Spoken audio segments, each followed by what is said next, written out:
Well, hello, folks, and welcome to the Dieter and Melhorn Fishing Podcast. If you're a regular listener to the podcast, I appreciate you checking it out. Now, some of you folks are watching this podcast. I am now doing these podcasts as a video podcast, and I am streaming them on my fishing channel on YouTube, Dieter Melhorn Fishing. So, if you want to listen to it, you can go to a traditional podcast platform, like most of you have been doing, but you can also watch it on YouTube. So something a little different I'm trying. People have been very receptive to it so far, and I'm pretty excited about it on the attention that it's getting, the people that are watching. So I appreciate you checking it out. All the regular listeners to the podcast, thank you for listening. Thanks for coming back. Thanks for sticking with me. I kind of took a little hiatus there at the beginning of the year to get some stuff straightened out. Juggling everything that's going on in the my TV world, my YouTube world, my guide trip business world, and kind of trying to figure out what I wanted to do with the podcast. And this hit me. I'm going to give it a shot. I just came back from Catapalooza. If you don't know what Catapalooza is, the Catapalooza Fishing Expo was in Pigeon Forge, Tennessee this past weekend. First ever event. Amazing facility that they're having this thing out. A beautiful, beautiful place. If you've never been to Pigeon Forge, it's almost like a little Disney World, Las Vegas, whatever you want to call it, for families. A lot more family oriented. A lot to do there. A beautiful facility where they had it.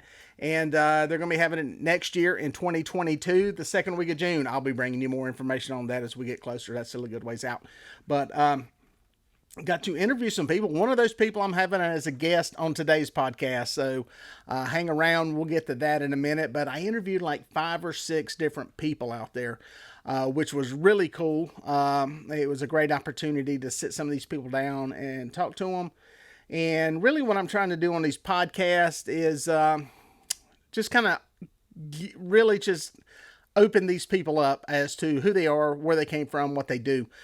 So many of the interviews we see with fishermen and especially people in the catfish world where I come from is kind of more about how you fish, what do you fish with, and there's nothing wrong with that. That's cool. There's plenty of people to do that. I'm trying to do something a little different and just kind of give you a chance to get to know some of these people.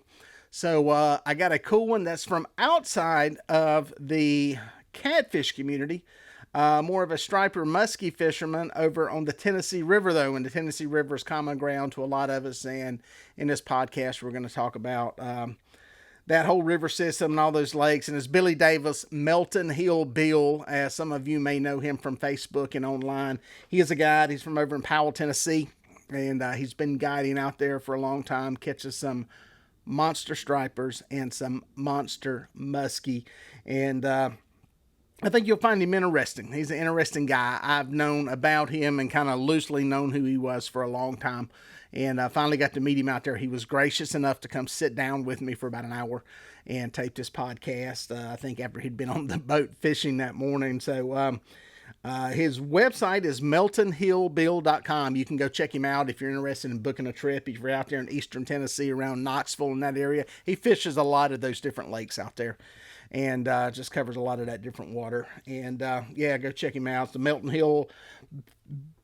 Hill Bill Fishing Guide Service. But yeah, meltonhillbill.com. You can check him out. And good guy, fishes a lot. He's one of the few ones that is 100% catch and release. You heard that right, folks. That's one of the things that attracted me to doing an interview with him.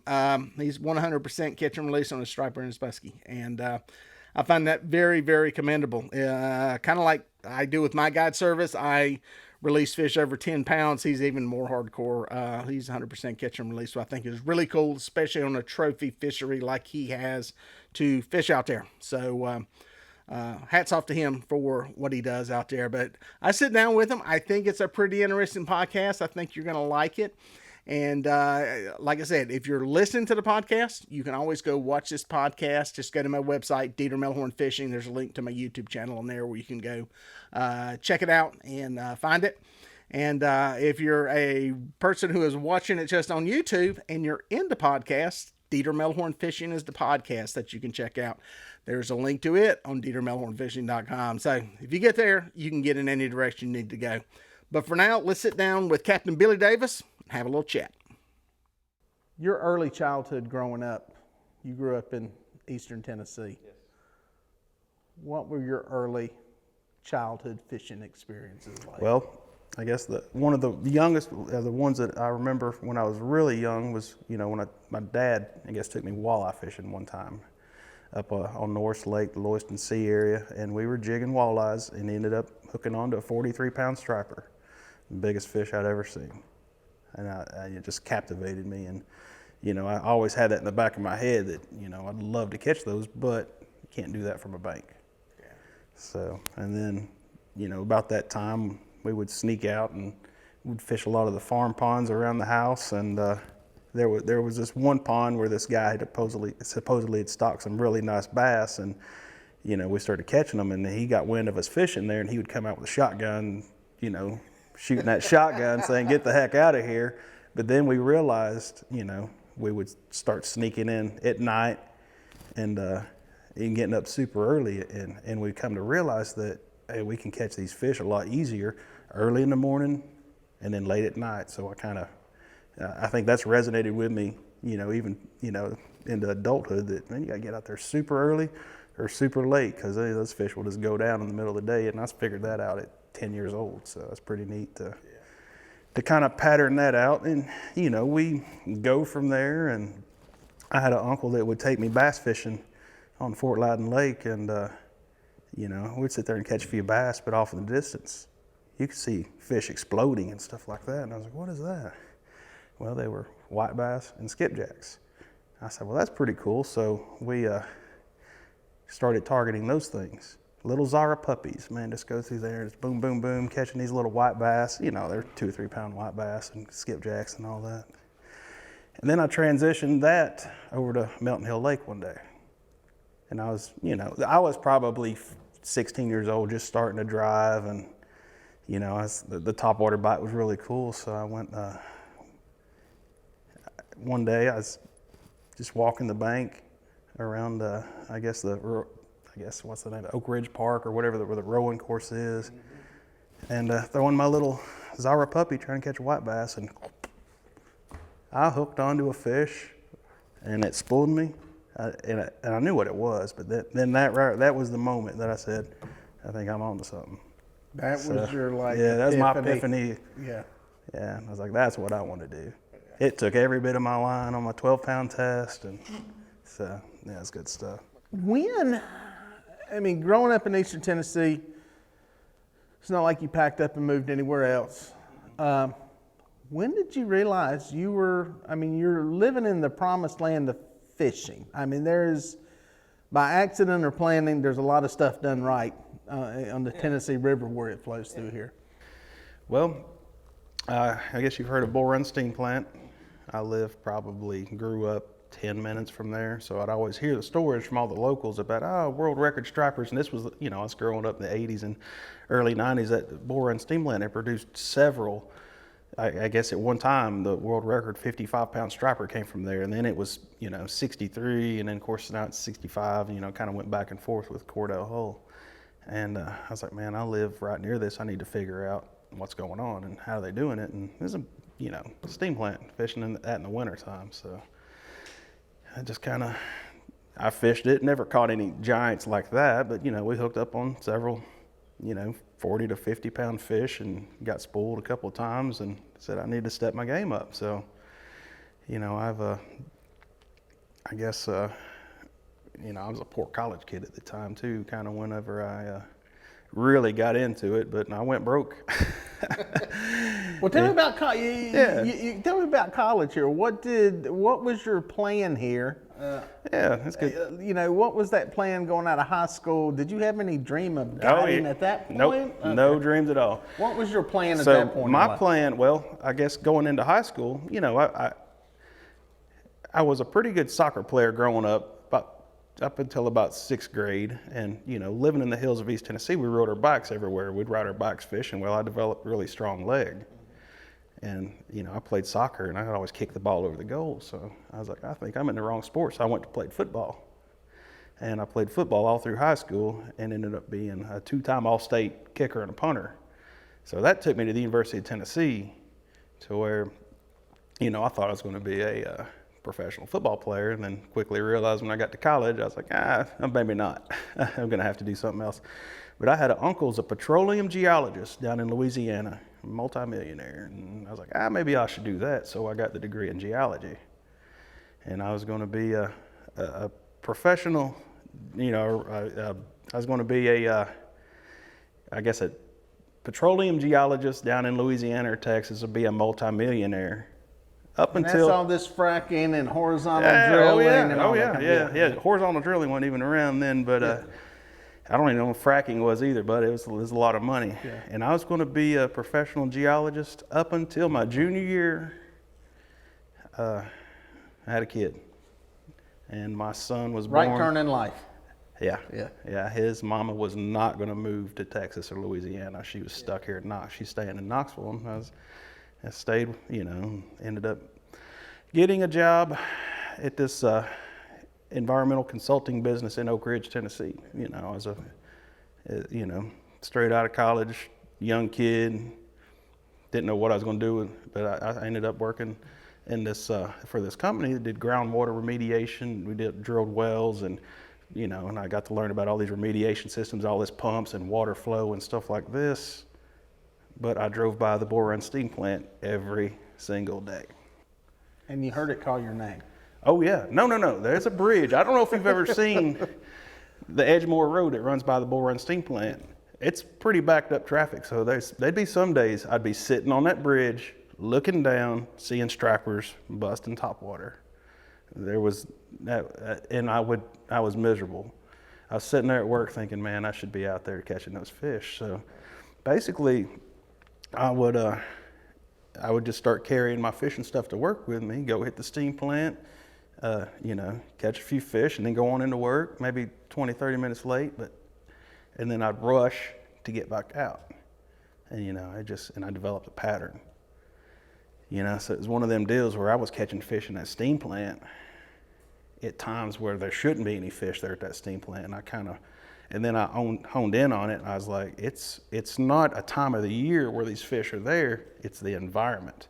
It's all based on how much flow's coming out of Norris Dam. You had to have X many hours of flow, which is like 15 hours for that cold water to make it to that steam plant. But but if it made it in there and you had that right 60 to 70 degrees, those strappers would pile up in there in August, in July, So I was out there catching fish when nobody else was even thinking about fishing in that area, catching some giants.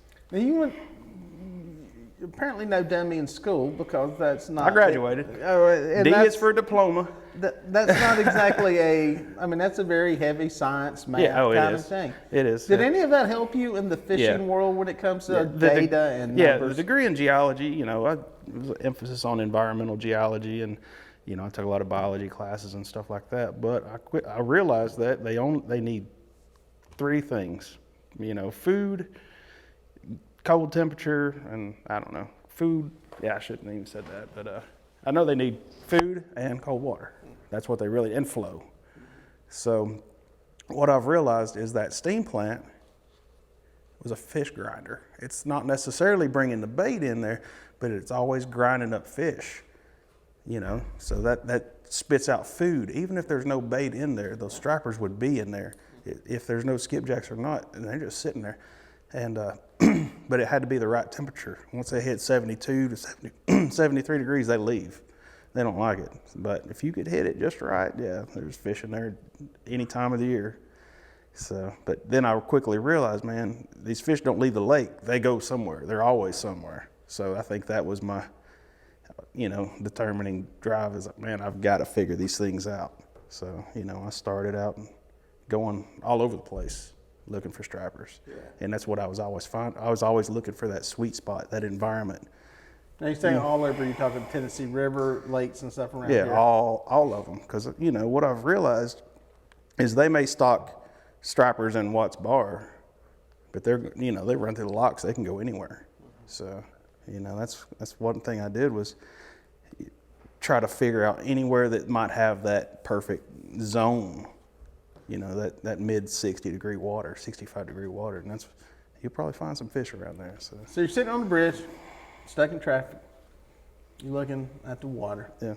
Probably see a striper blow up on something. Oh yeah. At what point did you start to say, I want to be guiding? Okay. I can make some money Oh doing yeah, that. yeah. Well, there was a, and it actually wasn't the stripers that put me over the edge in the guiding. It was the muskies. So, you know, I'd known there were several striper guides. I was in the Tennessee Striped Bass Association for a long time. I guess I joined that thing probably about 2002, and was in there for probably 7 or 8 years. And there was plenty of guides, and you know, I looked up to all those guys, and I just always wanted to do something different, you know. So fast forward to about 2003, you know, they started stocking muskies in '98. So about 2003, we started fishing that steam plant in the wintertime. Something changed. We weren't catching stripers anymore. The muskies moved in, ran the stripers out. And so I was one of the first guys to go in there and say, I'm gonna catch muskies. So we did, and caught a lot of good muskies. Yeah. And we actually had a muskie club. It was the volunteer muskie hunters. So we had a little group that met down at Gander Mountain. There's a bunch of old guys. It sounds like a Civil War group or something. Yeah, 2005, 2006, 2007. And with a bunch of older muskie guys that most of them are from Wisconsin and stuff like that. And they, you know, and this was about the time the internet was really taking off. And I said, guys, we've got to have a website for the Muskie Club. And you know what they said? Nah, we don't need no website. So what I did, I took the initiative and made tnmuskies.org. I made my own website, had a discussion forum on there, and you know, it was pretty neat. How all this, they had a message board and everything, so we get on there and show all these pictures and stuff. And then guys would call, you know, be like, "Hey, who's the local muskie guide?" There wasn't one, and I was like, "I'll take you out muskie fishing." So took people out, put people on muskies. Next thing you know, I'm getting paid to fish. I was like, man, this is awesome. Had a 16-foot jet boat, you know, just a low jet boat with a 60-40 jet on it, barely going plane. But I would go anywhere, you know. That was one of the things I like to do was go where nobody else would. So I ran jet drive everywhere, and I just beat the fire out of these jets, take them anywhere I could, and to get away from people. So. You talked about the forum. I was in a bunch of the catfish ones, Catfish One back in the day. Technology's great. Technology's wonderful. Oh, Technology's a double-edged sword. Until. What have you seen happen with technology, the good and the bad, when it comes to fishing? Well, just carelessness. You know, some people don't care to blow up a spot. But, you know, there's people, like I said, myself, I learned Photoshop. You know, I use technology to my advantage too. I mean, these days you can't just rely on word of mouth, hey, go fish one, but you've got to put content out there. You have to post pictures. You have to set in, you know, I think that's part of it. Just you're only going to get out of it what you put into it. And, you know, I have to prove that, yeah, I'm catching fish. I mean, I'm booked solid for a couple of months out, but I still feel like I have to do that. But I try to be smart about things. You know, I do a lot of release photos and, you know, very few videos. But you know, the main thing is you just don't want to give up your spots. Are those spots more important in, you know, those tight geographic areas? Is that more important in muskie fishing or striper fishing? Both. Yeah, they're both. I mean, and I'm after the biggest fish that swims. And, you know, I've come to realize they inhabit certain areas. You know, they'll be, I think, the most preferred zones, the biggest fish are going to be there. You know, that's kind of what I've realized is, you know, you have a set of shoals and you'll have sometimes the biggest fish will sit on one, and then the smaller ones will be further down the pecking order because they're going to get the scraps. So, you know, and it's not always 100% accurate, but I've been catching, you know, some of these spots that I've been fishing for 15 years, you can be like, hey, there's going to be a 42 to 44 pounder. And, you know, you catch one and that's what it is. So, yeah, it's pretty neat how it works, and it's the same spots year after year after year that they use. Yeah, the thing I've seen here with the striper guys is it seems like there's different groups of them as far as the guides. There's the guides that are fishing the bulls at the dam. Mm-hmm. They're the guys that are, doing stuff up the clinch. Yep. Where does all that fit in, and how does all that shake out, and who does what and why? Well, okay, I don't want to catch a fish. I want you to catch the fish. I get some of my biggest thrills off here, and people say it's the biggest fish I've ever caught. And other guides want to, fill the cooler up. So, I think it kind of goes back to my upbringing. I've seen 50, 60 pounders. I've seen them break me off at the side of the boat. I've been up some of these shallow rivers and seen mid 60 pound fish swimming. So I know the potential of what these things can go, if returned. So that's why ever since I've, at a young age, I've never really wanted to kill anything. Yeah. Just because I know how big they can get. Is that hard dealing with some clients that want to put them in the cooler, or is that an understanding on your boat? And I make people go to my website, and if you read my website, it states 100% catch and release. Mm-hmm. Always have, always will. I don't really, I want them all swimming. I'm kind of selfish. I get paid to catch fish, but I've seen fisheries go down the toilet. Why are there 7 North Carolina guides here? Because their fisheries have gone down the toilet. Yeah. So what does Tennessee do right? What does Tennessee? This didn't just happen out here, did it?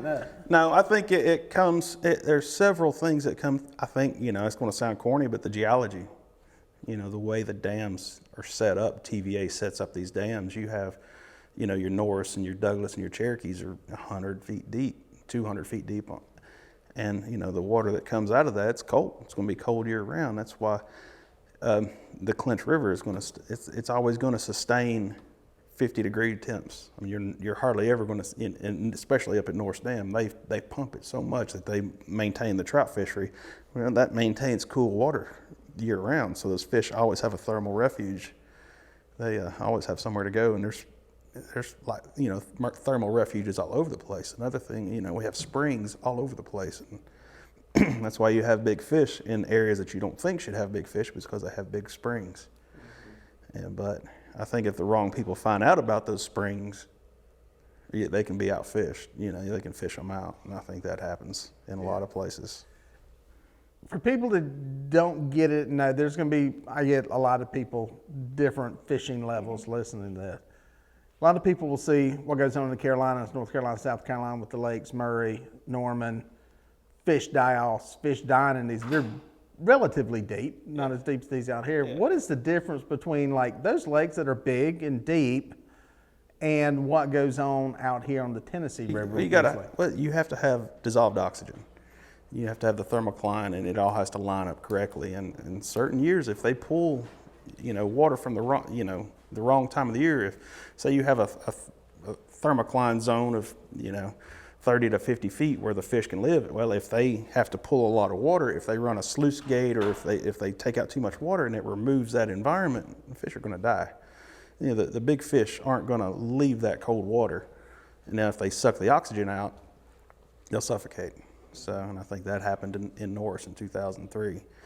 You had all the fish, in a certain zone in the middle of the summer, and they ran the sluice gates, and that just sucks out that oxygenated layer, and those fish, they perish. So I think that happens more often than not. Or if you're down in Carolinas and all these fish are piled up into a big spring, and you have a drought where it doesn't rain, and, the spring dries up, the fish are going to perish. Yeah. So tell us about the life cycle of a striper and what it takes to get one from either being hatched, a hatchery, to that 30, 40 pounds. Okay. What kind of fish are we looking at there? What has it went through? How long has it lived? And how rare are they? All right, well, let's see here. Let's just use Watts Bar. And I think they try to put 200,000 fingerlings in a year. And one thing I heard from the stump that manages the hatchery is that they raise theirs up a little bit bigger than a lot of other people. They might raise them to 2 to 2.5 inches. And they said the survivability of a fish like that is much higher than, putting in the baby fry. So they put a little bit more effort into raising them up. But, and I don't know exactly, but I usually tell people a 30-pound striper is about 12, 13 years old, I would believe. And, you know, it takes, I don't know how many fish they actually have to stock to get, but I'm sure it's quite a bit. So, you know, and to see these fish, you know, 30, 35 pounds, and then, you know, by the time they're 40, they're probably 16, 17 years old maybe, and then the 50 pounders are 20, and then, you know, these 60s could be up to 30 years old. So, you know, it takes a long time, and, you know, that's why I tell people, I say, man, you know, do you really want to mount a 25 pounder? You know, do you want to mount a 30 pounder? Because they have the opportunity in every reservoir here in Tennessee, they have the opportunity to get to 50 pounds. Yeah. So, can this be replicated, duplicated anywhere else, or is it a magic combination? You have to have year-round cool water. Once those fish hit 20 pounds, they need cool water with, you know, food in the area. And I don't know. I mean, I haven't looked too much into it, but I've really not. I hope to never leave Tennessee. You know, that's my plan and that's why, you know, I do this guiding. I really don't want to leave, but I'm sure there are, you know, Arkansas's got some really good fish, and it's kind of the same thing where they have, you know, and most of these reservoirs where you have the trophies, they're the ones that aren't stocked. That's, you know, they go through the dam, and that's how they find them. But I think a lot of it is less fishing pressure too. You know, there's, you know, and I think I came into it kind of at the right time and fished a lot of fish that had never been fished before, and yeah. So speaking of fishing pressure, you know, I come from the catfish world. It's growing in popularity. People, you know, it's relatively easy to get on a 15, 20 pound fish, you know, with very little investment of, you know, money and, you know, you can get into them. A lot more people getting into it. Yep. A lot more people catching bait. Yep. Skipjack. Oh, yeah. Is the skipjack population impacted? Have you seen it? No. Impacted? So what they've allowed to do, I guess, over the last 10 years, they have allowed the weeds to grow. They've allowed the weeds to grow on Tellico, Watts Bar, Fort Loudon, and I think that has really spurred the population of skipjacks. They're just about everywhere you go now, you can find them if you know what you're looking for. Yeah. Because to hear some people talk, there's less skipjack. You can't catch them like you used to. Yeah. They're used to going to the steam plant, the dam, and loading up. Well, the steam plants are totally different now. You know, back when your boy Obama got elected, he put all these mandates on them where they can only raise the water at these steam plants up a certain amount. So, say Kingston Steam Plant, for instance, it is actually fed by the Emory River. If you go to the Emory River, it is a free-flowing river that comes out of the Cumberland Mountains and the plateau. That water can be 35 degrees coming out of there. Well, their permit states that they can only raise that 15 degrees. They have a discharge permit where they're only allowed to raise it up. So that brings that water up to 50 degrees. Well, the clinch coming out of Melton Hill Dam, 50 degrees. So there's not, even though they're cooking, you know, even though the steam plant's running full bore, it's not warming the water up. So that's why people go to these steam plants and be like, oh, they're not there anymore. I mean, they can be, but it's not as, you know, it's not like people, you know. What can be done better? I mean, it seems like you're sitting in the perfect world over here, but I'm sure there's stuff that, you know, that you see that can be done better. What are some things that come to mind? Well, it is education, really. I mean, that's the main thing. You know, I can preach till I'm blue in the face about catch and release, but you know, it's up to, they're not going to change the limits on anything. They don't want, our state DNR, TWRA, they don't want confrontation with anybody, so they're not going to change much of anything unless they see a real problem and the biologist recommends it. But, you know, they want people to go out and catch fish and keep them. But, you know, like I said, I was talking to a guy today, he was fishing the Clinch River, and he was filleting a striper up on the bank, and, you know, I just kind of was joking around with him, said, but it tastes like mercury. But if you look up, there's a sign that says, don't eat the striped bass. I didn't put that sign up there. Yeah. You know, and I think that's, people don't see that. And then they just, you know, I tell people, I say, hey man, they built the atomic bomb right across the ridge. That's exactly right. And I've made Facebook posts. You can drive up from Melton Hill Dam and go about a mile, and you will see White Oak Lake. It is the most contaminated creek in the world. Yeah. There are radiation signs all over that place. And that flows right into the clinch, you know. I talk about the Kingston ash spill, you know. I don't know if most people have never heard of it. Google the Kingston ash spill. I don't know how many billions of yards of toxic, you know, fly ash sludge pretty much blocked the Emory River. And, you know, I think that's one thing that I was going to tell you about. That killed out probably 95% of the skipjack population in Watts Bar. It's taken 10 years for them to come back. That is crazy. So, yep. All right, so you're a guide here. Yep. What, some people are going to hear this, they want to go fishing with this guy. Walk us through a day on one of your guide trips. All right. Well, you know, one part of, I think, my success is that I use a skipjack herring. So first part of my trip is, hey, let's go catch skipjacks. And people love it. You know, I've kind of developed patterns to where I can be on any of 5 different reservoirs and be like, oh, they ought to be here. And, you know, it's what I look at is the water temps and flow, and bam, there they are. So, you know, I ain't gonna brag, but I was one of the first to really go out and target skipjacks. You know, I don't make videos about them or anything like that, but it's always been my biggest secret is biggest, freshest bait out there. Yeah. So, you know, and that's been my, I guess, forte for the longest time. So your clients get a little education before they get to catch fish. Yeah. Yeah, and you know, some of these skipjacks are bigger than some of these stripers these boys are catching in other states. You know, so they're like, oh, this is a lot of fun. And they're fun. They They're call so them much Tennessee fun. tarpon for a reason. Oh yeah. Yeah. Oh yeah. So, and then, you know, we might fish there. We might put it on the trailer and go somewhere else. Yeah. You know, I think the key with some of these stripers is you got to get away from. You got to find the fish that are away from the bait. You know, if you'll find them sitting up somewhere where there's not a whole lot of bait, they're quick to attack those things. Certain times of the year, I have realized that, you know, when these stripers set up to spawn, they don't want anything that's going to eat their eggs. What's going to eat their eggs more than anything is a crazy skipjack. So I've kind of got a pattern down, and that's what I call my trophy season. Is, you know, we're after these, you know, fish that are attempting to spawn. They don't go through the spawn, but they attempt, but the eggs don't hatch. But it's like bass fishing on a bed, you know. You're going to put something out there that they really don't want around them. And I do things a little bit differently. I'll pull up on the bank. I've got talons on the back of my boat, and I will sit there. I'll be sitting in 2 feet of water, knowing those fish are 10 feet from us. And I just let them skipjacks, and they'll chase them out. I pull them back, chase them out, pull them back. And that kind of, you know, that takes me, you know, I kind of started fishing that way from the bank. And that's what I realized, you know. I'm just banking. Yeah.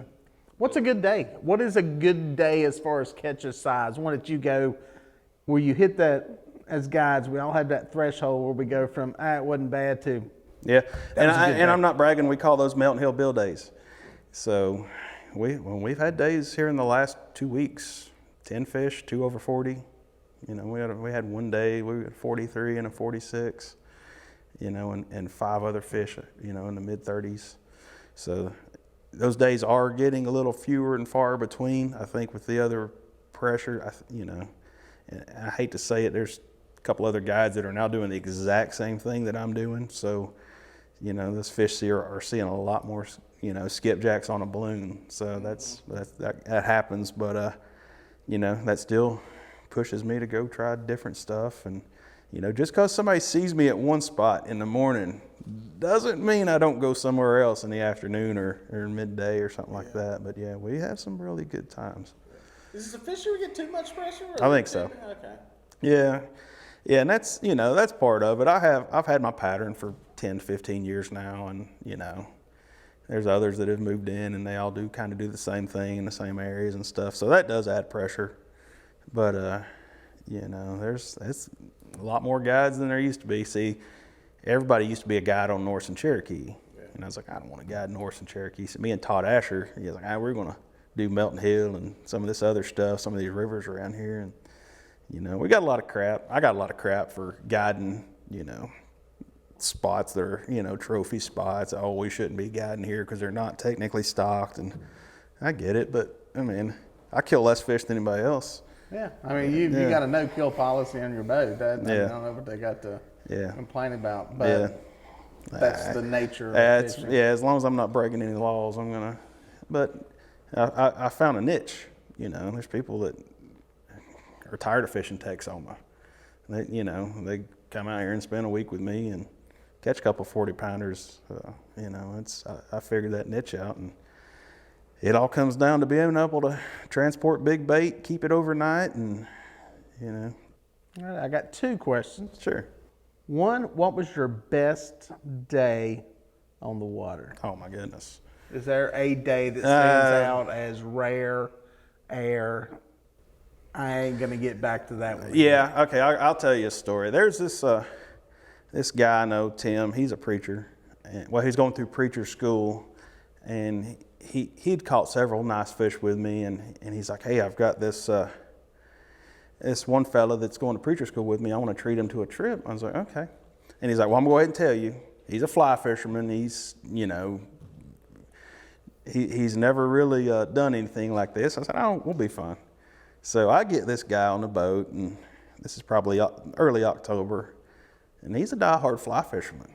So I open up my bait tank, and there's nothing but 14-inch rainbow trout in there, and his jaw dropped. So we're fishing with this guy's pets. And he asked me, he said, where'd you get these at? And I said, the trout farm. He's like, oh, okay, that's fine. I was like, no, I'm not taking. They don't count. Yeah, they don't count. Said, we don't care about stockers. And I was like, okay, that's cool. So, I'm kind of just going through the spiel. This guy's, cool guy. And we get about 10 minutes into this trip, we're pulling planer boards, and one goes off. And I said, oh, there's one. Go back here and grab it.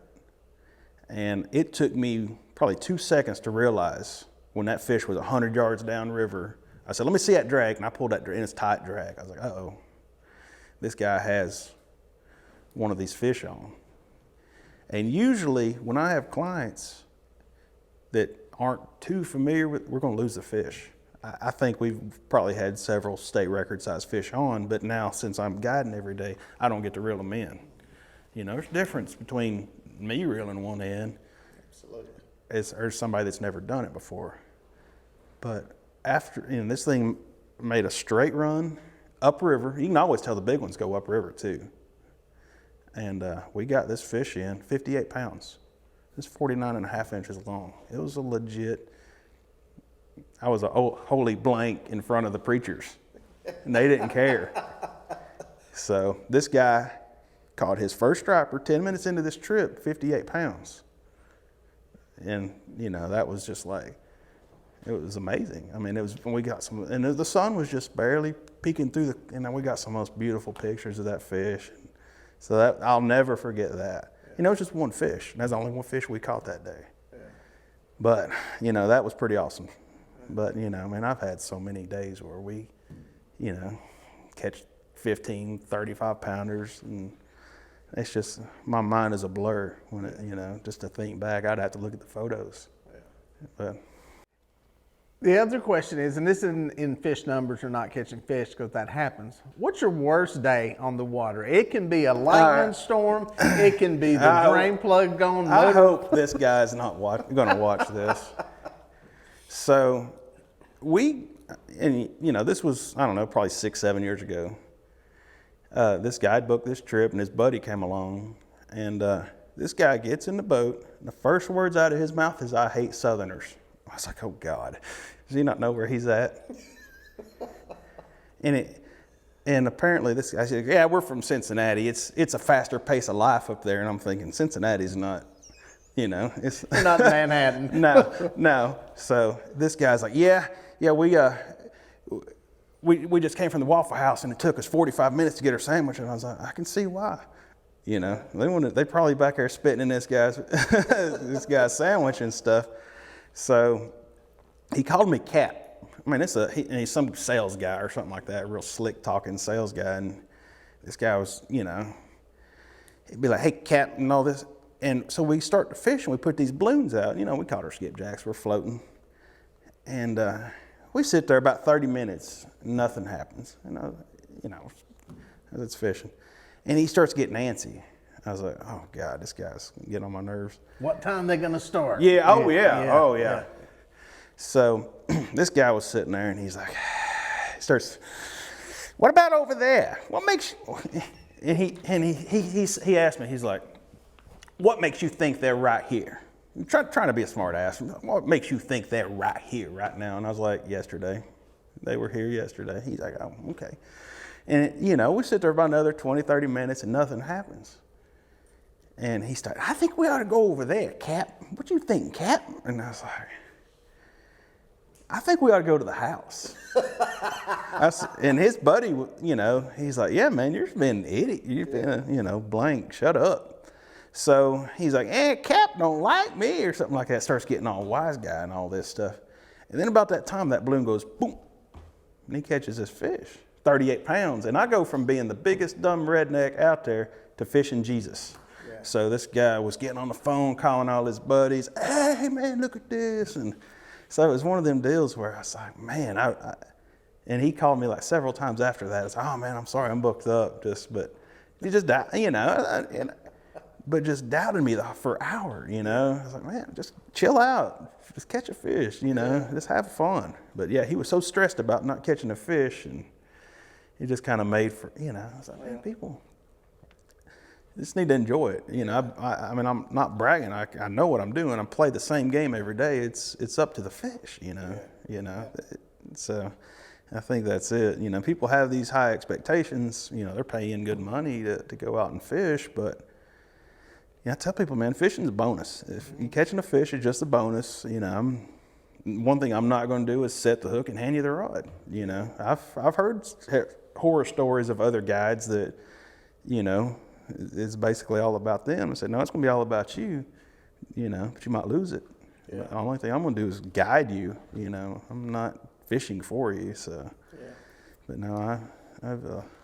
We'll close it with this. What's your plan down the road? You just going to keep doing this as long as the good Lord keeps you fishing? Okay, here's my plan. And I don't know, maybe I need a business partner. I'd like to do this till I'm 50 years old. And then maybe, when I reach 50, I wouldn't mind to build boats. I've got an idea, I've been in boats my whole life, and I just don't know anybody around here that builds a boat that, does exactly what you want. Yeah, without charging $70,000-$80,000. So, right. We're actually we've bought a piece of property, and I've got to go ahead to build a big barn, and I may build my own boat down the road and see how it goes. Is there a name for that boat? Not yet. I just wonder. Davis Craft. I don't know. Melton Hill. Maybe. I don't know. In there. I don't know. But that would be my retirement plan. Yeah. Is fishing. And I get this question on guide trips. Is fishing still fun? Oh yeah. Do you still got the challenge of every trip being different? Yep. Because now, it's not that I want to be the best, but I want to be the best. I want people to say, "Hey, I'm glad I went with this guy." I've upped my rates a little bit, and I might charge a little bit more from somebody than other guides. But I also want to, I want to see the fisheries be sustained, and you got to educate people. So I actually, I enjoy putting people on fish, but I also enjoy teaching them about all that this fish might have went through to get to 45 pounds. And hey, instead of throwing it on the wall, we'll let it swim. I offer canvas prints now. I bought a large format printer where, I'll send people, a life-size print if they want, but let's let that fish swim. And I think, doing my part to, hey, maybe catch it again, or you just want to sustain the fishery. Because I've got a son who's 20 years old. He may get into guiding, he may not, but you definitely want the fish to be swimming there. They can easily go away. And I think that's why so many people come here to fish, because the fisheries that they used to enjoy are now gone. So, normally ask people, the last question is being a legacy, what your legacy, but it sounds like that is your legacy, is that you just don't want these people to catch fish. You actually want to educate them and make them, as I say, better stewards of the resource. And I'm not a political person. I don't like going to the meetings and, but I want to prove through all the fish that we've caught throughout the years that maybe y'all should continue to stock, I would love to see Melton Hill have a stocking program. It doesn't.